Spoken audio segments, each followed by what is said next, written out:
கர்த்தருடைய பரிசுத்த நாமத்துக்கு மகிமை உண்டாவதாக.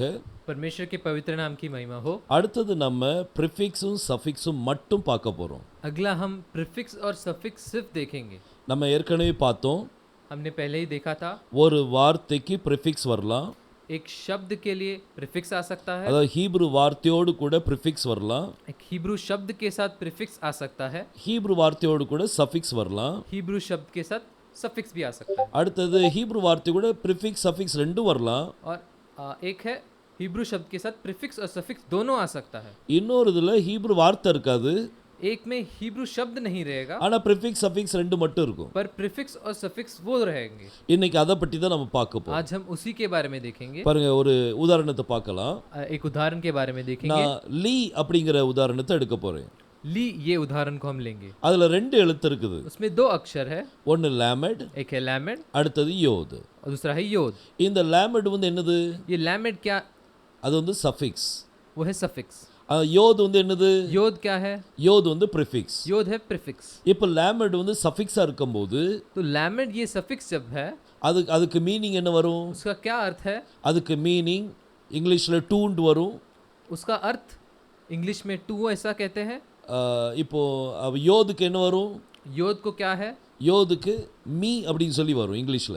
योद को मैं ऐसा आता है, நான் எனக்கு மீ அப்படின்னு சொல்லி, நான் அப்படின்னு சொல்லி வரும். मैं ऐसा आता है। ஆனா லீன்னு சொல்லும்போது बट जब ली हम कहते हैं, எனக்கு, मुझे, எனக்கு அப்படின்னு சொல்லி வரும். मुझे ऐसा आता है। ஸோ லேமட் வந்து டூ, तो लैमेड जो है वो टू है, யோது வந்து மீ. योद जो है वो मी है। ரெண்டையும் சேர்க்கும் போது दोनों को जब मिलाते हैं, லீன்னு சொல்லும்போது ली जब वो होता है, எனக்கு. मुझे ऐसा ஸோ उच्चारण करेंगे। இப்படி ப்ரிஃபிக்ஸும் சஃபிக்ஸும் சேரும்போது வரும். तो ऐसा प्रीफिक्स और सफिक्स मिलने के समय होता है। அடுத்தது நீங்க பாத்தீங்கன்னா, तो अगला जो हम देखेंगे, அடுத்தது உனக்கு.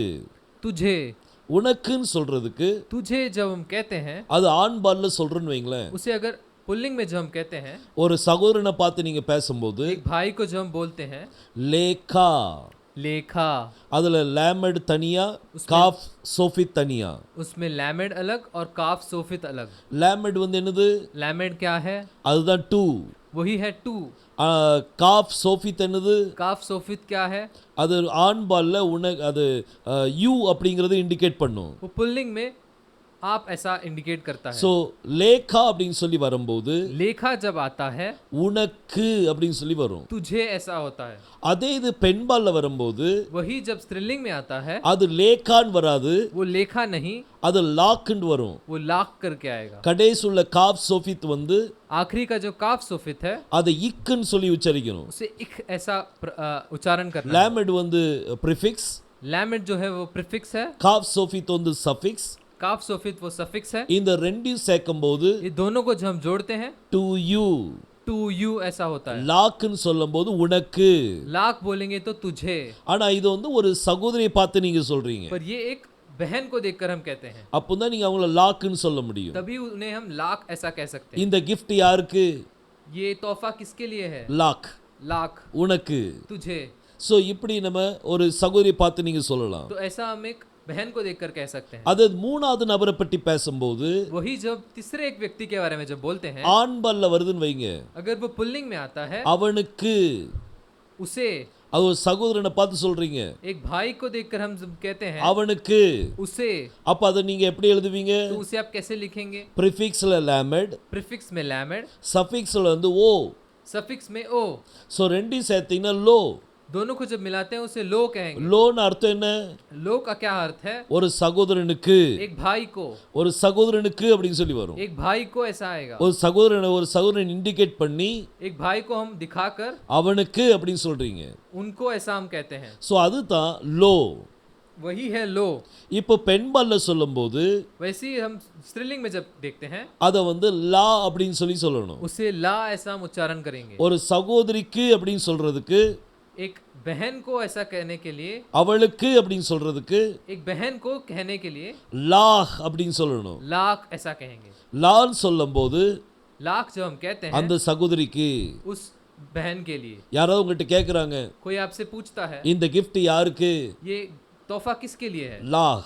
लाख, லாஹ் சொல்ல அவளுக்கு, लाख मतलब उसके लिए। அது ஒரு சகோதரிக்கு. वो एक बहन के लिए, லோ அப்படின்னு சொன்னா लो जब हम कहते हैं அந்த சகோதரனுக்கு. वो उस भाई के लिए। சோ இப்படி ஆண்பால் பெண்பால்ல பிரியும். तो ऐसे पुल्लिंग और स्त्रीलिंग में अलग है। ப்ரிஃபிக்ஸ் சஃபிக்ஸ் வந்து அது சிங்குலர்ல பார்த்திருக்கிறோம்.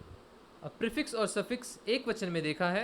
சோ அடுத்து நம்ம என்ன செய்ய போறோம்னா तो अगला हम क्या देखेंगे? நம்ம ப்ரிஃபிக்ஸ் சஃபிக்ஸும் ப்ளூரல்ல பார்ப்போம்.